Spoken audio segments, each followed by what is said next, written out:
Buenos días. Buenos días todos, todas. ¿Me escuchan? Buenos días, profe. ¿Me escuchan? ¿Sí? ¿Todo bien? Sí. Buenos días. Bueno, vamos entonces a iniciar, ¿verdad? Haciéndome el favor de conectar esas cámaras. Profesor. Dime, Ariel. Profe, mire, ya activo la cámara, oye, me disculpa, pero es que estoy vistiendo a mi hija ahorita y ¿Cómo no? no puedo Tranquila. tener la cámara encendida. Tranquila, la niña, tranquila. Los demás, pues, hágame el favor.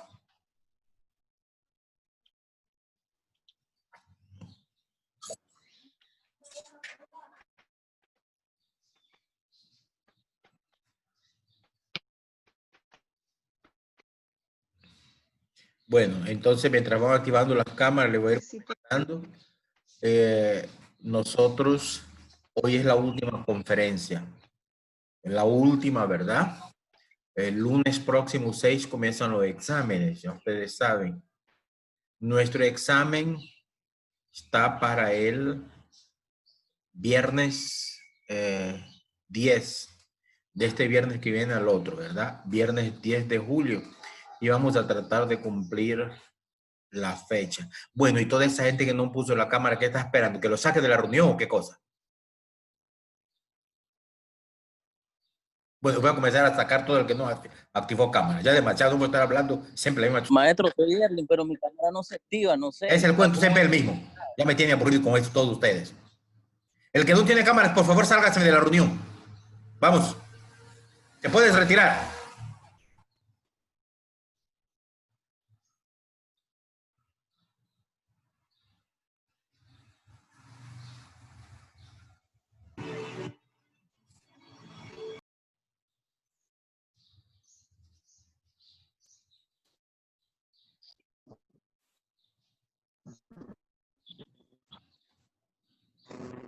Erling Lara. Celeste González. Angel. María Virginia. Marjan. Jonathan. Tiene un segundo para activar sus cámaras o lo saco de la reunión.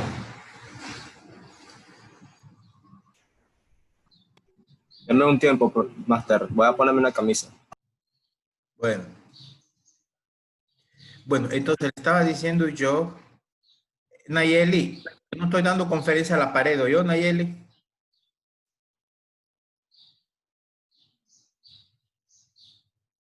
Bueno, entonces le estaba diciendo yo que el lunes próximo inician los exámenes y el examen de ustedes está, de mi clase, ¿verdad? Bioquímica está programado para el viernes a todo el día, tanto con el A y el B. Vamos a tratar de cumplir, vamos a cumplir ese día, que sea solo ese día.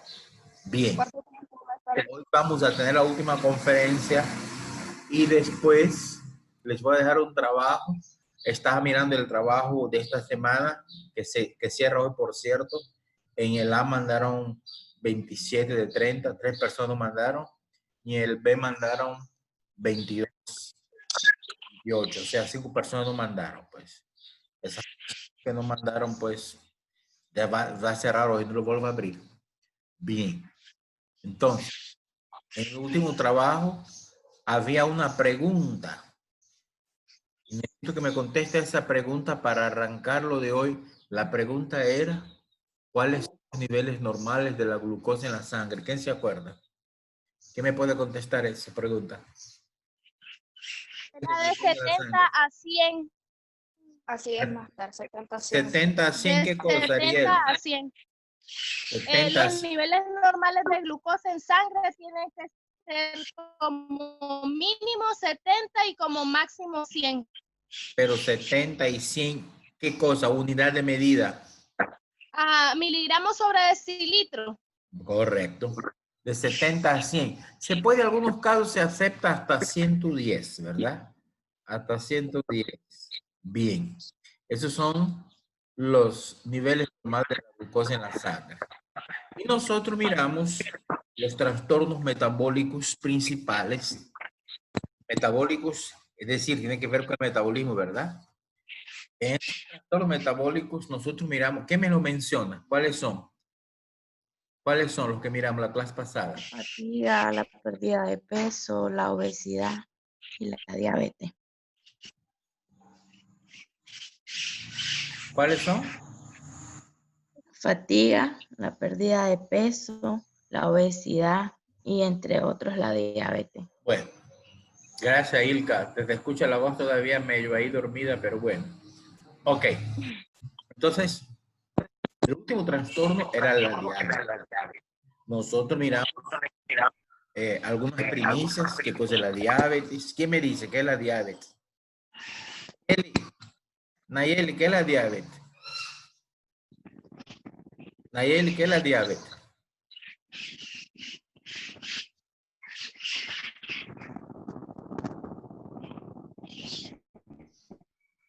Marja.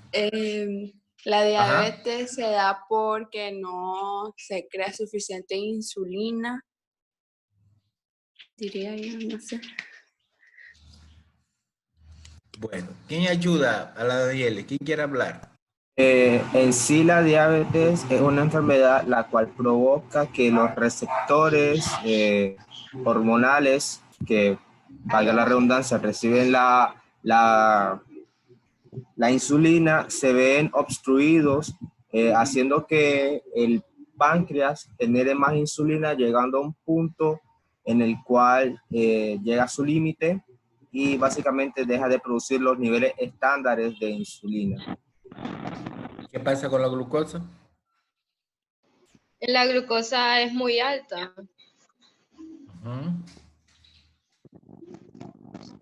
Dado Es que el decir, páncreas es un fallo, no tiene un limitante, por lo que los niveles de glucosa se alteran al producirse un nivel exagerado de la misma. o sea, en resumen que las células beta páncreas, las células beta del páncreas, que son los encargados de producir la insulina. ¿Y qué cosa es la insulina? Es que la hormona de naturaleza proteica que regula la cantidad de glucosa que pasa al torrente sanguíneo, ¿no? La otra parte queda guardada en el hígado en forma de qué cosa? ¿Cómo se guarda el hígado? En forma de glucógeno. El glucógeno queda guardado en el hígado. Es glucosa guardada. Entonces, si esta insulina no está funcionando bien, lógicamente, la cantidad de glucosa en la sangre va a ser más de lo normal. Y esa es la glucólisis. Ahora bien, todo eso debe regularse. Entonces, justamente el tema que vamos a ver el día de hoy, voy a poner acá, voy a compartir una pantalla. Joey, Jocelyn, Erling, María Virginia, Scarlett Hernández, Odalis y Fernando Torres. Voy a anotar aquí el cuaderno que no está en la conferencia porque no vino las cámaras. Aquí tengo mi cuaderno, el cuaderno de clase donde pongo las notas. Ya les voy a anotar aquí, pues. Porque Profe, pero no miro la cámara activada. ¿cómo no si la tengo He activada? hablado 4 veces y nada. Yo les voy a poner ausente para que aprendan. Entonces, vamos a comenzar y voy a compartir una pantalla con ustedes.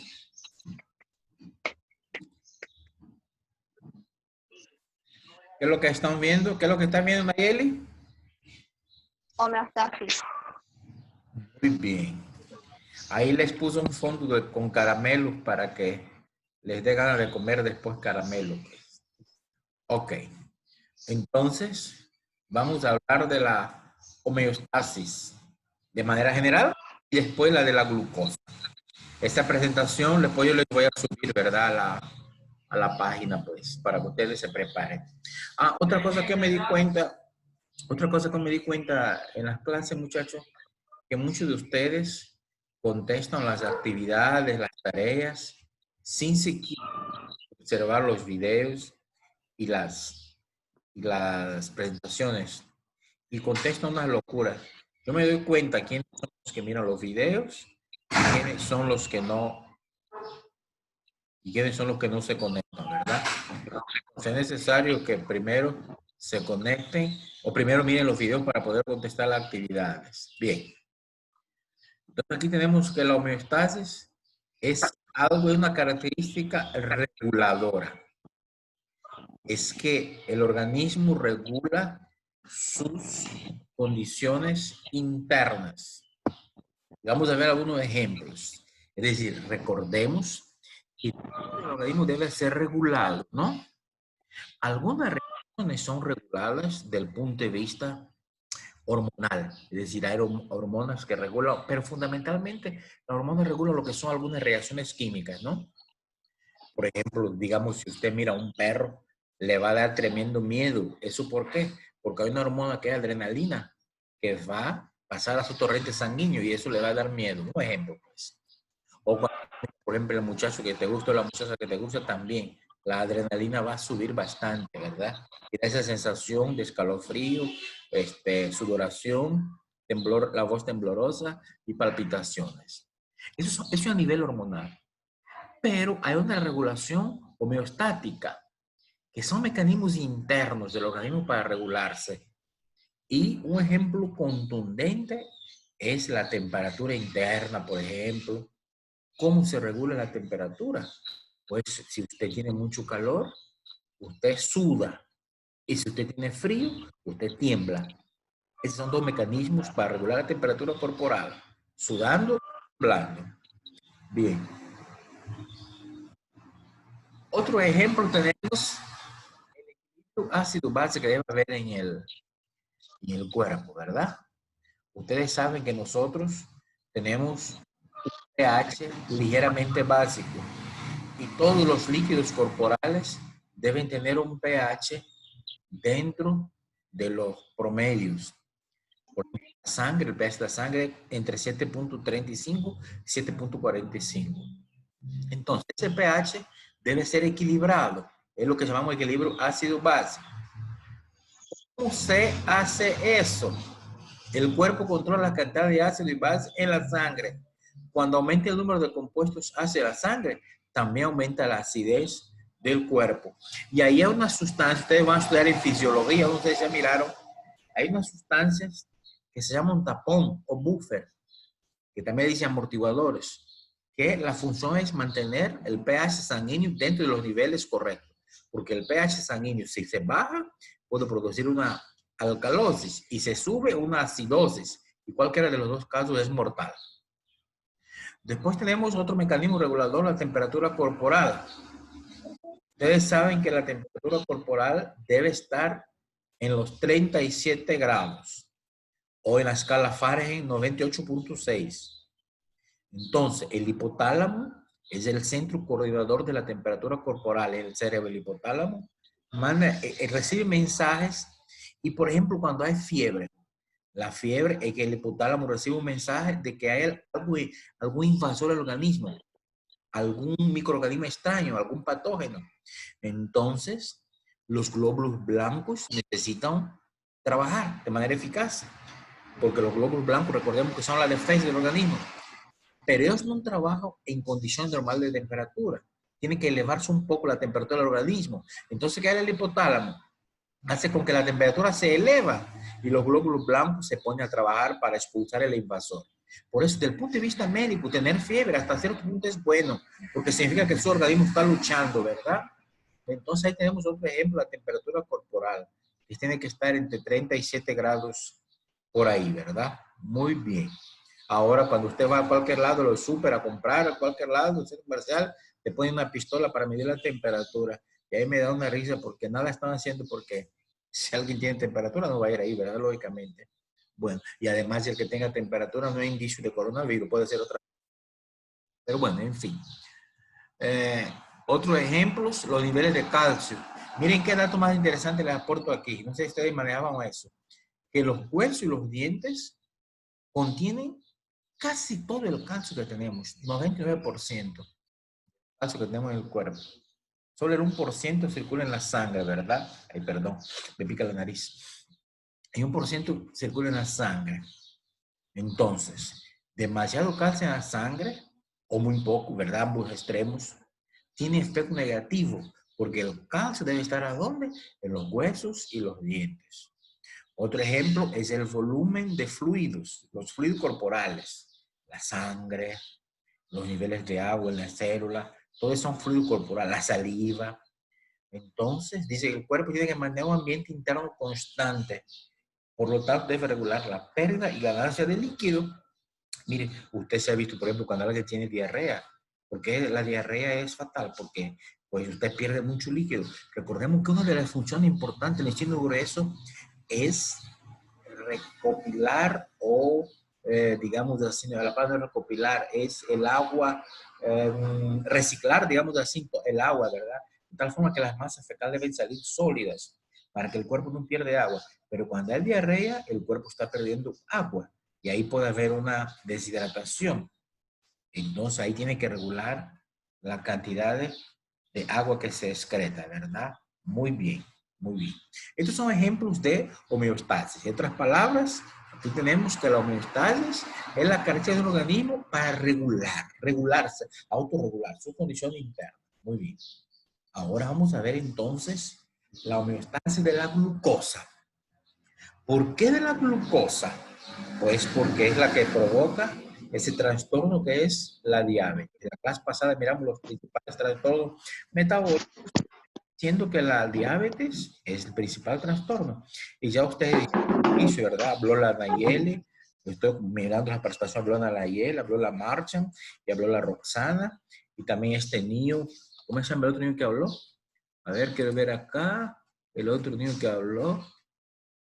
Ulises tiene la cámara en el aire, pues yo lo que estoy viendo en el aire ahí, Ulises, el techo de la casa, como que anda moviendo por toda la casa, pues, qué barbaridad. Ok. Entonces, los que participaron hablaron clarito sobre los niveles de la glucosa en la sangre. También habló Ariel, ¿verdad? Que es de la glucosa en la sangre de 70 a 110 miligramos por decilitro de sangre. Esa es la concentración de la glucosa. Es el azúcar en la sangre, ¿verdad? Y recordemos que la sangre, que la glucosa se ocupa como la principal fuente de energía. Todos los carbohidratos deben descomponerse a glucosa. Y la glucosa pasa en torrente sanguíneo y de ahí va para todas las células. Pero ese su paso al torrente sanguíneo sin cantidades exageradas puede provocar la famosa diabetes, ¿verdad? Bien. Ahora, ¿cómo se da o cómo se autorregula los niveles de glucosa, verdad? Hay tres momentos fundamentales de la homeostasis de la glucosa. Tres momentos. Vamos a hablar de cada uno de ellos. El primer momento se llama el momento postprandial. Ese es el momento previo a la ingesta de alimentos. El ayuno, que es después que usted come, cuando uno no ha ingerido alimentos. Y la inanición, que tiene dos etapas, temprana y tardía. Bien. Aquí tenemos ese esquema donde aparecen los tres estadios. Miren, aquí está el primer estadio, el estadio postprandial. Es a las 0, entre 0 a 4 horas después de ingerir la comida, de 0 a 4 horas. El segundo estadio es estado de ayuno. Es entre 4 y 12 horas después que usted comió. Y la inanición es cuando usted no ingiere alimentos, puede ser inicial, desde las 12, 16 horas o más, y la inanición tardía, que son de días, pues, de varios días, ¿verdad? Entonces, aquí algunas primicias, vamos a ver a continuación, pero aquí hay una primicia, dice que en la situación postprandial, la mayor parte de la glucosa proviene de la dieta. Es decir, cuando usted comió, ¿verdad? Toda la glucosa en su sistema circulatorio que viene de su dieta. Por eso es que no es recomendable hacerse un análisis de glucosa después de comida, te va a salir alto, ¿verdad? Tiene que ser en ayuna. Después tenemos la ayuna, que es el estado post-absortivo, es decir, después de la absorción. Entonces, la glucosa proviene ¿de dónde? De la degradación del glucógeno hepático almacenado. ¿Qué significa eso? Que en ese momento, como usted está en ayuna, usted no ha ingerido alimento y su cuerpo necesita de glucosa, el cuerpo va a buscar la glucosa que está guardada en el hígado como glucógeno. Ese durante la ayuna puede ser, por ejemplo, cuando usted está dormido o cuando usted no ha ingerido alimentos durante mucho tiempo, ¿verdad? Está el estado de inanición. La inanición es la no ingesta total de alimentos. Y entonces, ¿dónde va a venir la glucosa? De la gluconeogénesis, y degrada proteínas y grasas para aportar la gluconeogénesis. ¿Ves? Muy bien, eso es de manera resumida. Ahora vamos a ver en detalle. El primer estadio, el estado postprandial. Este periodo, como ya habían visto en la gráfica anterior, está desde 0 a 4 horas después de una comida. Por ejemplo, ahorita ustedes desayunaron. Después de ahí, espera, esto lo voy a poner aquí. Después de.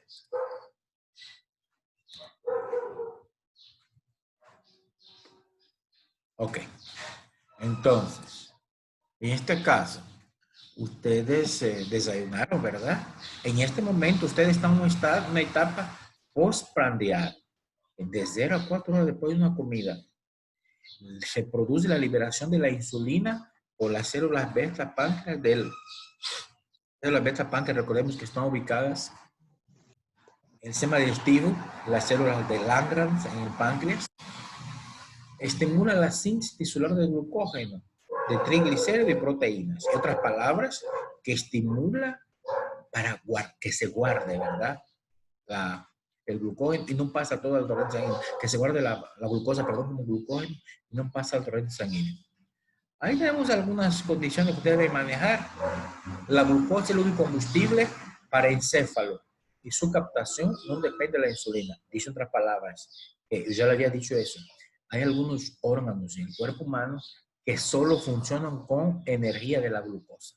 No pueden funcionar con energía de lípidos ni proteínas. El ejemplo contundente es el encéfalo, que es parte del cerebro. Ahí solo puede llegar energía de la glucosa. Entonces, dicho en otras palabras, que el cuerpo siempre va a necesitar de glucosa. Aunque usted no haya ingerido. Si usted no ingiere, el cuerpo lo tiene que fabricar. ¿De dónde? De los lípidos y de la proteína. Ahora tenemos que el músculo y el tejido adiposo también utilizan glucosa. Y su captación ya depende de la insulina. Dice otras palabras, el músculo, que es pura proteína, y el tejido adiposo, que es puro lípido o grasa, ellos utilizan también la glucosa, pero esa glucosa lo captan en función de la cantidad de insulina. Allá en el encéfalo no depende de la insulina, aquí sí.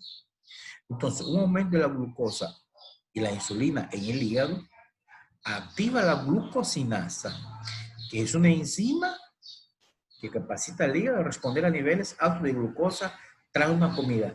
Dicho en otras palabras, que la glucosinasa va a permitir que la glucosa extra va a ser guardada en el hígado como forma de glucógeno. Ese en resumen el estado postprandial, que son a las 4 horas de ingerir comida. Tenemos el estado de ayunas, de 4 a 12 horas tras una comida. Ese, por ejemplo, cuando estamos dormidos. Entonces, pues ya me digo aquí el tiempo. Entonces ahí, de 3 a 4 horas, 4 a 12 horas tras la comida, ahí, pues los depósitos que el cuerpo necesita, ¿verdad? De glucosa, pero usted no ha ingerido, está en ayunas. Entonces se degradan los depósitos hepáticos del glucógeno, ¿verdad? Entonces, se degradan los depósitos hepáticos y proporciona glucosa para el cerebro. Pero esa glucosa solo dura, miren, de 12 a 24 horas. Es decir, que la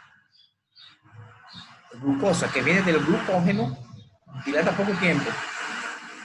Ahora, como no ha ingerido glucosa, se va a hidrolizar los depósitos de triacilglicerol que liberan ácidos grasos que son combustible para el músculo y el hígado. Ya me he hablado de eso. El músculo también puede emplear como combustible su propio glucógeno. Bueno, el estado de emisión precoz es cuando se agotó el glucógeno hepático, era un sustrato alterno que proporciona la glucosa, pues. Es decir, se agotó la glucosa de la comida, de la dieta, se agotó la glucosa del glucógeno. Entonces, el inanición precoz, inicial, pues. Recordamos que la inanición tiene 2 etapas. la precoz y la tardía, temprano y tardía. Entonces, ¿qué va a pasar aquí? Entra en acción esas dos hormonas, noradrenalina y cortisol, activan la degradación de proteína muscular. ¿Qué va a pasar?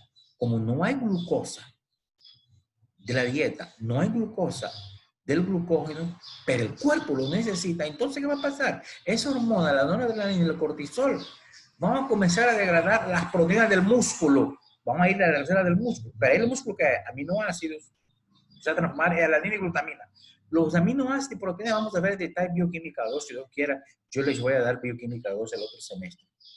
Entonces, ¿qué va a pasar? Los depósitos de glicerol se hidrolizan, liberan glicerol que servirá el hígado para la gluconeogénesis. En otras palabras, se va a habilitar la gluconeogénesis. ¿Y qué es la gluconeogénesis? Formación de nueva glucosa, pero no a partir de carbohidratos, sino que a partir de lípidos y proteínas. Y esa glucosa, ¿dónde va a parar? El encéfalo, que lo necesita porque solo con ella trabaja, ¿verdad? Y los ácidos grasos liberados de los triácidos glicerol del hígado producen cuerpos cetónicos, que esas son combustibles para tejido periférico. Lo que son los cuerpos cetónicos, ya ustedes saben, son tres, hablamos de los cuerpos cetónicos. Y estado de inanición tardío. Dice, la inanición tiene dos etapas, ¿verdad? La precoz o temprana y la tardía, ¿verdad? Entonces, eso va a ser el día 16 sin ingerir alimentos, ¿verdad? Inanición total hasta que la persona fallezca si no ingiere alimentos. Entonces, la degradación de proteína muscular se lentece. Es decir, como ya el músculo se sacó todo lo que está ahí, se va a quedar más lento la degradación del músculo. El cerebro se adapta a utilizar la energía de los cuerpos cetónicos. Entonces va a disminuir la gluconeogénesis y va a recurrir a los cuerpos cetónicos. Y el músculo utiliza combustible casi exclusivo de ácidos grasos. Esa situación se da cuando hay hambre severa, ¿verdad? 20 días sin ingerir alimentos, cosa que a ustedes me imagino nunca les va a pasar, ¿verdad? Ok. Eso pasó mucho para la Segunda Guerra Mundial. Entonces aquí tenemos en resumen los estados de la glucosa, los tres estados, ¿verdad? El primer estado postprandial, las 0 y 4 horas después de la comida. El segundo estado, 4 y 12 horas. La inanición precoz, 2 y 16 días. Y la inanición tardía, más de 16 días. Los principales combustibles empleados. Aquí la inanición en el estado postprandial es la glucosa, ya habíamos dicho. En el 1, el cerebro utiliza glucosa, el músculo y el hígado ácido graso. En la precoz, inanición precoz, glucosa, cuerpo cetónico y el músculo ácido graso. Y en la tardía, el cerebro utiliza cuerpos cetónicos, menos glucosa. Ok, aquí tenemos cómo se controla. Bueno, eso está claro, ¿verdad? Esa flecha para arriba que aumenta la insulina y eso da lugar a una captación de la glucosa. Ahí está clarito todo. Bien. Entonces, pero ahí da lugar a la gluconeogénesis. Vamos a recapitular qué cosa es. Eso ya habíamos visto. Es una ruta metabólica, perdón, anabólica mediante la cual se produce glucosa. ¿A partir de qué? De precursores no glucosídicos, es decir, de fuentes que no son como la glucosa. Miriam, pásame el celular para ver la hora. La glucosa. Entonces, ¿cuáles son esas fuentes? El lactato, el piruvato, el glicerol, o cualquier sustancia intermediaria del ciclo de Krebs. Recordemos que el ciclo de Krebs sale varias sustancias. Entonces, ahí va a haber una gluconeogénesis, que es la producción de glucosa a partir de fuentes que no son carbohidratos, pues, correcto. Eso comienza a las 6, 12 horas tras una comida. Y es la principal fuente de glucosa cuando se agotan los depósitos de glucógeno, ¿verdad? Es decir, en resumen, usted come la glucosa que tu cuerpo necesita, viene de la dieta. Pero tú no comes nada, por ejemplo, en la noche estás dormido. Su cuerpo va a recurrir al glucógeno que está guardado ahí en el hígado para sacar la glucosa. Pero en la mañana usted debe ingerir alimentos. Si usted no come, ¿qué va a hacer el organismo? Usted no se muere por eso. ¿Qué va a hacer el organismo? Va a hacer una gluconeogénesis. Ahí tenemos 3 mecanismos para tener siempre un stock de glucosa, ¿verdad? ¿Y cuál es la función de la gluconeogénesis? Mantenimiento de la glucosa y sintetizar glucosa para el cerebro y los glóbulos rojos durante el ayuno. ¿Por qué los cerebros? No, porque el cerebro solo funciona con glucosa. Y la gluconeogénesis, como aumenta el contenido de glucagón e insulina, produce la división. En el músculo, el cortisol activa la degradación de proteína, liberando alanina y glutamina, que se ocupan en la gluconeogénesis. Eso habíamos visto en la presentación anterior. Bien. Y la cetogénesis, que es la producción de cuerpos cetónicos, que ya ustedes manejan. Aquí lo puse como resumen.